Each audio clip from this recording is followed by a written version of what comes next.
Background analysis now from ABC political editor Chris Uhlmann, who is sitting in for Paul Kelly, who I think is preparing to join the Pope on a flight to Australia. Chris, good morning. Now, the Gaia report, in a sense, it's if the government is smart about this, they can use it as a real impetus to get this debate going at a serious level. Yeah, I think the government's pleased about this report, Barry. It does provide a sense of urgency.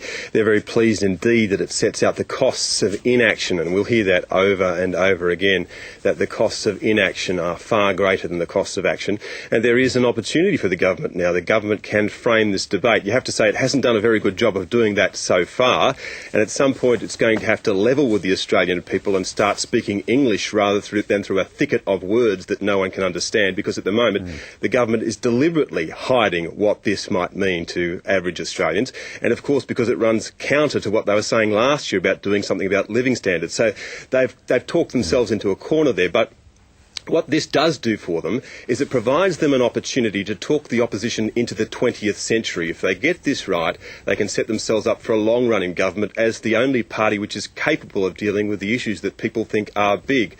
Now, whether those issues are as big as people think or not, that's the opportunity it presents for the government. Yeah, now there was some strange signals in the run-up to this when Kevin Rudd and I think Penny Wong referred to the Gaia report as input. That proposition was put to Ross Garnaut at the Press Club. Have a look at this.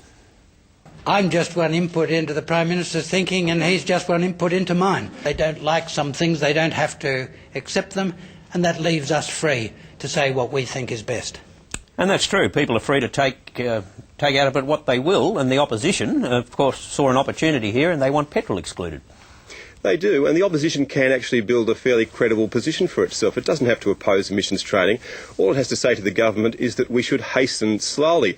And Kevin Rudd has thrown them a bone on this front. During the election campaign, in order to show that the government was more ideologically credible on this, they dragged forward the starting date to 2010. Now, taking into account the fact that if we start later it might cost more, the opposition can say, hang on, Copenhagen is in 2009, that's when the world will get together. If the world doesn't act, this won't be solved. This problem won't actually be solved. Why should Australia get too far ahead of the game? And on this they can take the government's key argument head on, which is that the costs of inaction are greater than the costs of action. That might be true on a global scale, but it's not necessarily true for an individual country. If Australia acts ahead of the mob and we get the costs of inaction anyway, that we get all of the disasters that are predicted, and it cost us the cheap fuel that we once had, then in fact the costs of acting, the opposition could argue, are higher than the costs of inaction. Well, that picks up on the point that Jared was making, that you can go flat out, you can do what you like, but you might not make a whole lot of difference.